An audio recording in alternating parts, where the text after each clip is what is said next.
Bueno, hoy vamos a continuar con el ciclo de las revoluciones en Venezuela. Vamos a hablar específicamente de la época entre Cipriano Castro y el punto fijismo, comenzando por tres acontecimientos que marcaron lo que fue el proceso de Cipriano Castro, que era en el medio de las convulsiones de la Revolución Restauradora.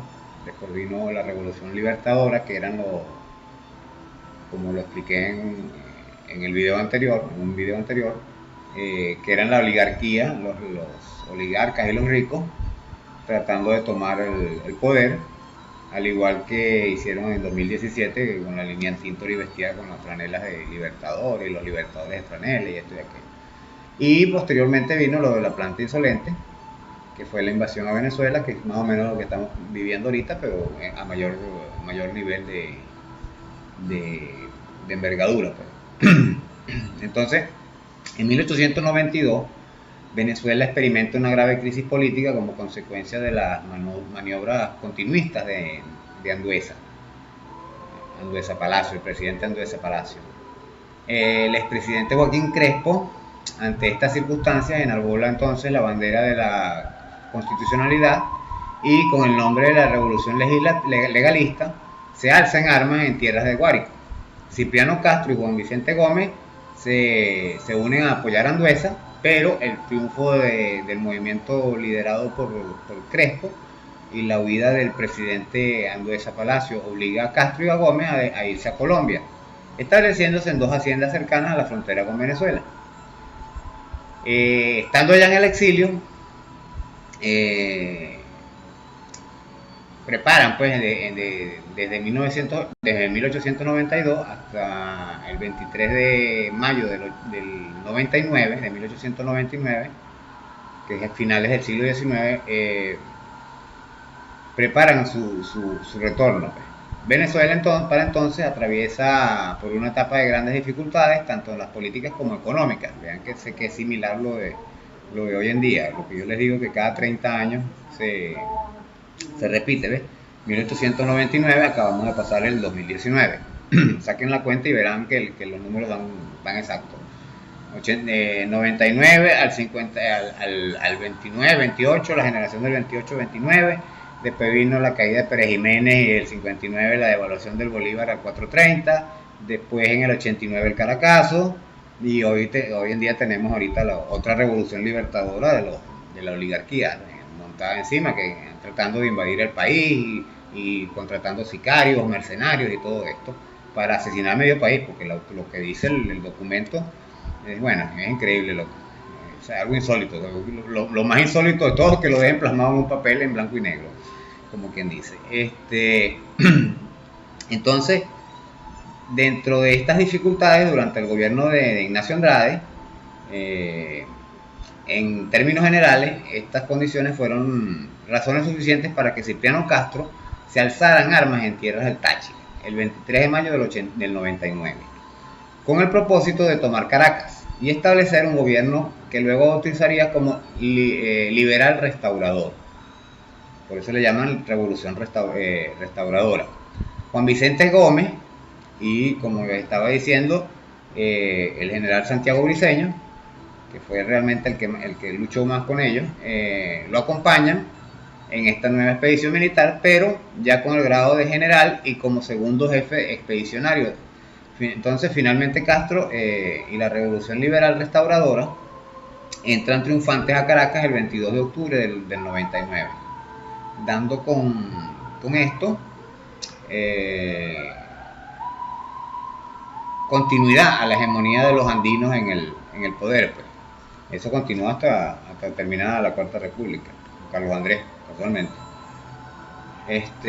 Luego vemos en nuestro país la Revolución Libertadora, ya estando Cipriano Castro en el poder, como primer ejemplo de la situación actual que fundamenta ya a principios del siglo pasado el robo de las consignas, nombres, frases, símbolos, entre otras, de las revoluciones sociales, de las verdaderas revoluciones socialistas, humanistas del pueblo. Pues. Estas revoluciones como la Libertadora de comienzos de 1900 dirigidas por la oligarquía, son un plagio. Pues ellos hablan de libertad y lo que es libertad para ellos, pero es continuar con el proceso de dominación al pueblo. Cuando entonces la lucha era contraria, pues la clase dominante quería derrocar al gobierno popular. Todo lo opuesto a lo que regularmente es una revolución. De ahí es que viene la broma, la cuestión de olvidar los nombres de revolución. Esta es otra de las revoluciones que quieren borrar del mapa histórico, como la revolución industrial, cosa que también expliqué en otro video, en el video de las revoluciones en el mundo. Entonces, este movimiento insurreccional que se inició en diciembre de 1901 y concluyó con la victoria de Cipriano Castro, el gobierno, pues gracias a Briceño y a Gómez. Claro, Gómez era el comandante general del ejército, era lo que sería hoy el ministro de defensa, ¿verdad? Y fue un conflicto militar, pues, y el último de los enfrentamientos dentro de las guerras civiles que vio Venezuela durante el siglo XIX. Eso fue más o menos el último enfrentamiento del siglo XIX. Entonces Cipriano Castro asciende al poder en 1899, liderando la Revolución Liberal Restauradora. Una vez en el gobierno, propuso una serie de reformas tendientes, entre otras, a fortalecer la posición del Estado-Nación sobre las entidades federales que tenían en aquella época, ya estaban montados desde cuando Zamora, en la parte secesionista de separar al país en pedazos. Y entonces, para mantener la unidad del territorio y quitar esos pocos de caudillos que habían allí, entonces Cipriano Castro se monta en ese arrebatarles el poder a esas oligarquías, lo mismo que estamos tratando de hacer nosotros, pero ahora las oligarquías son económicas, son por sectores económicos. En aquella época también pues estaban los latifundistas, estaban los banqueros, que fueron los que se alzaron. Casualmente el señor Matos era un banquero, estaban los Mendoza, casualmente, los Zuluaga, si mal no recuerdo, metidos en todo este derrocamiento de Cipriano Castro. Hoy en día, bueno, esas mismas familias, más adelante voy a explicarlo, cómo mantienen el mismo poder que lo mantenían desde la Casa Guipuzcoana. Entonces, entre ellos destacó la presencia entonces, como decía, de Nicolás Rolando, Luciano Mendoza, ¿ves? Aquí está, acá me acuerdo ahorita el nombre, Luciano Mendoza, Juan Carlos Peñalosa, otro Peñalosa que todavía el apellido está por allí pululando entre la oposición.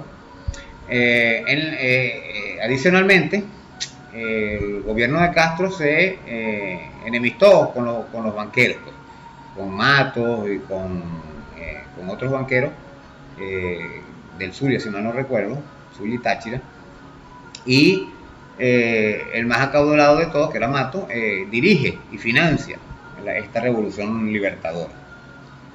En esta ocasión se enfrentó entonces el banquero Manuel Matos, el líder de la revolución libertadora, contra las fuerzas del gobierno lideradas por Cipriano Castro. ¿Cómo lo hizo? Mercenarios. Simple. Pagaba con dinero, compraba los guerreros y atacaban al gobierno. Entonces, después de año y medio de enfrentamientos, de confrontación, fue derrocado por Juan Vicente Gómez, al mando del ejército. Y el 22 de julio de 1903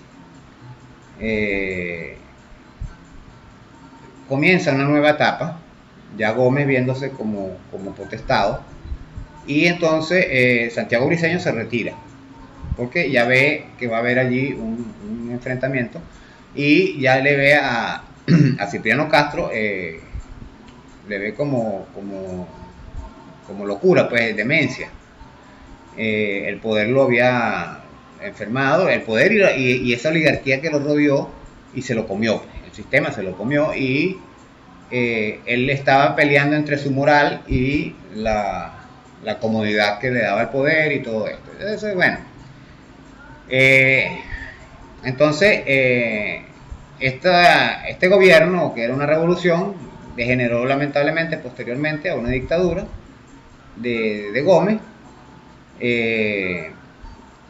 donde terminan con el tiempo las familias como Mendoza, Escotet, Meseranes, Cisneros, terminan controlando los factores de poder, igual que,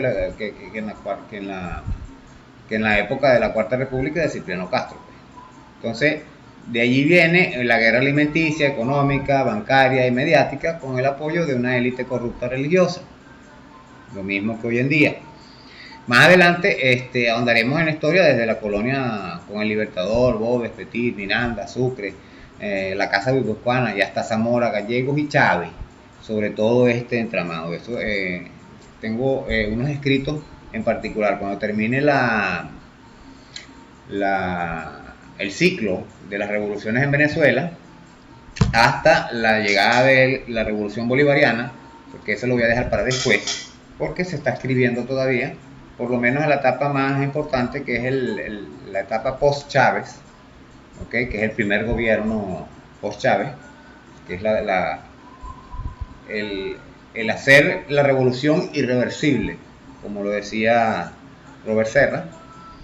Y tengo unos escritos allí que van anexos entre eso y uno o dos escritos, creo que serán dos escritos más, sobre la revolución en Venezuela, que serán en 9 y 10 y 11, algo así.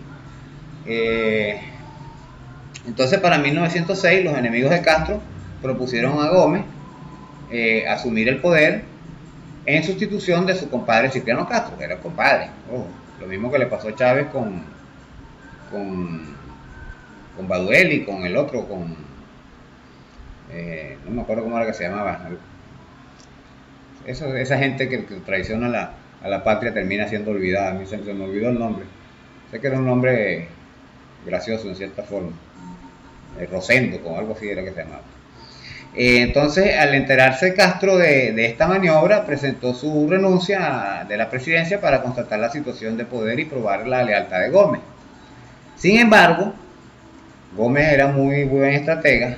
Estando Castro aquí con su poder que tenía, era un absurdo tomar el poder. Entonces, esta renuncia produjo ciertas reacciones en apoyo a Castro, y después de la aclamación en 1908, Castro regresó a ejercer las funciones de presidente. Dejó encargado de la presidencia al vicepresidente Juan Vicente Gómez, quien más tarde, con el apoyo de la Secretaría de Estado de Estados Unidos, oígase bien, ya en aquella época, y de varias potencias extranjeras, Alemania, Holanda, casualmente, Aruba, Curazao, Bonaire, Holanda, los Países Bajos, incluso Inglaterra, también Guyana, conciliaron con un plan de golpe de Estado que se concretó el 19 de diciembre de 1908. Santiago Briceño fue la pieza fundamental en el triunfo de la revolución de Castro, debido a que fue subjefe del Estado Mayor del Ejército de Occidente. Dirige la campaña contra las fuerzas de la Revolución Libertadora de 1902 a 1903, dándole la victoria definitiva a Castro. ¿Qué pasa? Que cuando él se retira, literalmente debilita a Castro, y esto le da la posibilidad a Estados Unidos y a Gómez a tomar el poder. Una nota importante es conocer que estos acontecimientos, para poder entender la situación actual y la manera de actuar de la oligarquía capitalista, empresarial y esclavista, porque el esclavismo sigue. Ya no es un esclavo con grilletes, sino un esclavo asalariado que te dan de milagro para que comas, pero nunca te van a dar para salir adelante y surgir. Esta oligarquía también tiene su oligarquía religiosa. Por ejemplo, Urosa Sabino, que dice que al pobre no hay que darle educación, sino que hay que enseñarlo a ser oveja, a ser pastoreado, y la clase dominante tiene que recibir la mejor educación. O sea, la clase pobre una educación básica para que le enseñen a obedecer, a cumplir las leyes y las cuestiones, y la clase dominante es la que hace las leyes para que los obedezcan. Eso es más o menos la idea. Y este señor es tío, Urosa Sabino, es tío de Molanqui, si mal no recuerdo, de uno de ellos, de los dirigentes de la oposición. Porque son la misma familia, siguen estando allí dentro de las mismas cuestiones. En este caso, entonces, por ejemplo, vemos las similitudes, vemos la lucha entre la clase adinerada y la militarista en esa época, más o menos lo que se presentó cuando Chávez toma el poder. Entonces la clase adinerada, cuando Chávez nuevamente comienza a atacar al gobierno de turno cuando no hace lo que ellos quieren que haga, y crea un clima similar al de la Revolución Francesa, pero en sentido opuesto. Entonces la élite dominante retoma los espacios de poder perdidos al inicio del proceso chavista, y es así que la Revolución Socialista triunfa por casi 2 décadas hasta ahora, porque cuando uno descuenta los periodos, el golpe de Estado, yo descuento también incluso los 15 días del duelo nacional por la muerte del comandante Chávez, y todo este proceso, tenemos 20 años en el poder. Entonces, la idea es terminar, como decía en otro escrito, y tengo otros escritos al respecto. La idea es borrar el término revolución y la simbología del mismo, ¿no? Los símbolos, todo aquello que le da identidad tanto a las revoluciones sociales como al pueblo mismo. Entonces hay que difuminar todo tipo de distingo representativo en la sociedad a través del robo o la supresión de vestimentas, franelas, la franela de los libertadores, el nombre de los libertadores, posturas, eslogan, como Capriles cuando hizo la manito de Chávez, como el por ahora, que Capriles también lo plagió, Guaidó ha hecho lo propio, todos han hecho más o menos lo mismo, los eslogans del comandante y otros eslogans de otros revolucionarios incluso del mundo. Dicen, como María Corina, que salió con la de socialismo, ¿cómo es? Capitalismo social, que realmente se lo plagió a Margaret Thatcher, que fue con lo que ella se hizo poderosa en Inglaterra, en una época revolucionaria allá. Y entonces Margaret Thatcher fue la ideadora de ese socialismo, de ese capitalismo social, que es el que decía que después que los ricos tenían todo, llegaban al tope, entonces iban a desbordarle a los pobres. Eso es mentira, el rico nunca llega al tope porque cada vez quiere más, eso es una enfermedad. Entonces, al poco tiempo de superado el episodio de la conjura, de Gómez, entre los ricos y Gómez, la salud de Castro volvió a resentirse, por lo que se vio obligado a viajar a Berlín, casualmente, a Alemania, para someterse a una operación quirúrgica. El 23 de noviembre de 1908, Castro se separa del poder y pasa a Gómez a desempeñar la presidencia en su condición de primer vicepresidente. Al día siguiente, Castro se embarca en el buque, no me acuerdo cómo se llama, Guadalupe, algo así, el buque, rumbo a Europa.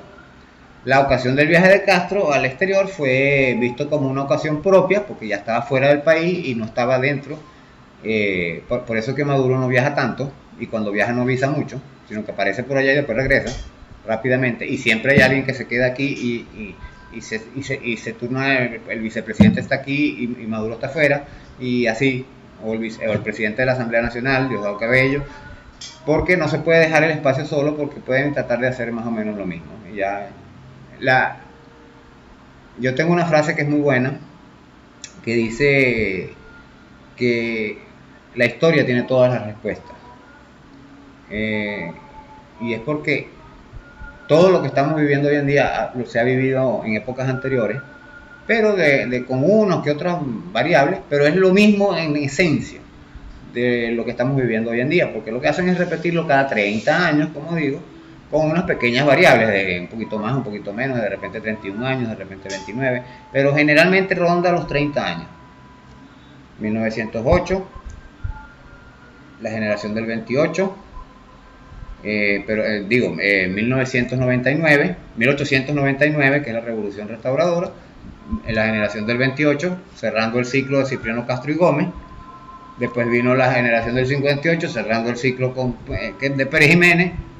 Después el Caracazo en el 89, literalmente cerrando el ciclo de la Cuarta República con Carlos Andrés. Y vino un periodo transitorio de Chávez, Rafael Caldera, que llamó el chiripero, que fue más o menos como una transición a lo que ahora estamos posteriormente hicimos, que fue el socialismo. Él aprovechó esa condición. No se puede negar que Caldera era una persona extremadamente inteligente, muy buen estratega político, porque era una persona muy culta, pues, y casualmente fue el que dijo que le provocaba era linchar, fusilar a la gente que iba al exterior a hablar mal del país, y es todo lo que hacen hoy en día los opositores, casualmente. Entonces, si fuera Caldera el presidente, lo estarían fusilando, porque en la Cuarta República se fusilaba a todo aquel. Caldera se llevó unos cuantos. Entonces, como la ocasión fue propicia, los jefes del liberalismo amarillo y el nacionalismo en el destierro, aprovecharon, pues, contaban con una vez más con el apoyo de las potencias extranjeras, Estados Unidos, Norteamérica, Francia, Holanda, Alemania, por supuesto, que sirvió de tramoya para llevarse a Cipriano Castro, los cuales habían roto relaciones diplomáticas con Venezuela después de la toma de la planta Insolente, la toma de las costas venezolanas, y Gómez obtiene el poder suficiente para organizar un golpe de Estado y sustituir a Castro, que cuando posteriormente quiere regresar, no lo ve, sencillamente le dice: no, compadre, usted ya no, así mismo, tal cual, no, compadre, porque eran compadres, usted ya no regresa. El 30 de junio de 1923 es asesinado en su dormitorio en el Palacio de Miraflores el primer vicepresidente del país, Juan Crisóstomo Gómez, hermano de Juan Vicente Gómez. Para 1928, con el pretexto de un carnaval estudiantil, hace acto de presencia en la vida nacional un nuevo grupo político, conocido entonces como la Generación del 28, los cuales van a representar una oposición distinta al gomecismo, es decir, diferentes a la tesis de las propuestas mantenidas por los liberales y los conservadores. Claro, se asumen nuevamente el plagio de las revoluciones socialistas, asumen las consignas, suman al PCB, al Partido Comunista de Venezuela, que nacía en esas épocas por allí, y aprovechan aquel impulso entre el 28 y el 58 para tomar definitivamente el poder cuando derrocan a Gómez, que realmente a Pérez Jiménez. Realmente a Pérez Jiménez no lo derrocó nadie, lo derrocaron Estados Unidos con otra crisis económica, y Estados Unidos decidió que él saliera, y por eso él dijo una vez: a mí ni me tumban, algo así es la frase de él, yo me fui, porque el país no me merecía. Algo así fue una frase que él dijo. En algún momento lo buscaré por allí y se las voy a decir. Porque fue interesante, porque es más o menos lo que, en cierta forma, lo que vemos todavía con estos jóvenes, sobre todo, que se dejan manipular por los medios y terminan haciendo lo que las oligarquías quieren que hagan, porque les dicen: olvida el pasado. Como no conocen estos acontecimientos que ya ocurrieron, lo mismo que estamos ocurriendo hoy, ocurrió las veces anteriores. Incluso, como dije, tengo el de los barquitos imperiales, que los botecitos estos que aparecieron aquí, el crucero que se llevó el guardacostas, lo hundió. Simplemente era el crucero que venía armado, lo pararon en Aruba, no dejaron subir al gobierno de Aruba a verificar esto, y estos señores en las lanchas que vinieron a Venezuela la semana pasada, pasaron por Aruba recogiendo el armamento que estaba dentro de ese crucero. Eso es así. Eso no salieron de Colombia con ese armamento, eso lo recogieron en Aruba, en el mismo puerto allí, se pararon al ladito del crucero, lo bajaron y listo. Entonces, el 7 de abril del 28 se celebran 2 cuarteles en Caracas y se pone en marcha una conspiración militar en la que participan algunos líderes universitarios, que sin embargo es controlada por el gobierno. Este grupo de la nueva dirigencia política del país, que sería la protagonista del punto fijismo, como Rómulo Betancourt, Caldera, y entre otros, eso fue entre la etapa del 28 y el 35. Gómez decretó la creación del Banco Obrero, el Banco Agrícola y Pecuario, y promulgó la primera ley del trabajo. El dictador Gómez, pesar de toda su locura, hizo un par de cosas buenas, por lo menos dio al inicio un par de cosas buenas. Se puede decir que uno de los factores fundamentales de la consolidación en el poder de Gómez es quizá la contribución importante al siglo XX venezolano con la creación del Ejército Nacional, el cual, ejército como tal, pues todas las fuerzas naval, la aviación, él creó la aviación, armó bien, uniformó a los soldados verdaderamente y se acabaron las guerras civiles porque ya había un cuerpo colegiado, una institución. Este sirvió desde entonces como instrumento garantizador de la paz. Entonces, en el próximo, esto se me está haciendo largo, en el próximo video vamos a continuar con esto, cerramos con Cipriano Castro y continuamos lo que viene después de la caída, de la muerte de Gómez, porque ni siquiera fue que lo lograron tumbar, sino que murió en el poder. Un caso similar a lo pasado con Chávez. A Chávez lo asesinaron, lo enfermaron y lo asesinaron, pero en Venezuela pocos hombres han muerto estando en el poder sin ser asesinados, o sea, han muerto, digamos, naturalmente, como lo es Gómez y Chávez, fueron velados y todo esto, y el otro es Delgado Chalbó, que lo asesinaron. Han sido 3 de los presidentes así que han muerto. En Venezuela ha sido poco, y se ha tratado de repetir lo que hacen en Estados Unidos, muchas de las cosas, porque nosotros tenemos demasiada, la oposición venezolana tiene demasiada influencia del norte, literalmente son sus siervos, sus serviles, y el pueblo siempre termina alzándose cada promedio de 30 años, como le estoy diciendo. Eso más adelante lo van a ir viendo y se van a dar cuenta de que es muy cierto. Estos son parte de los resultados de mis investigaciones históricas y bueno, vamos avanzando en ellas. Entonces, estamos hablando en el próximo video y les terminamos de explicar.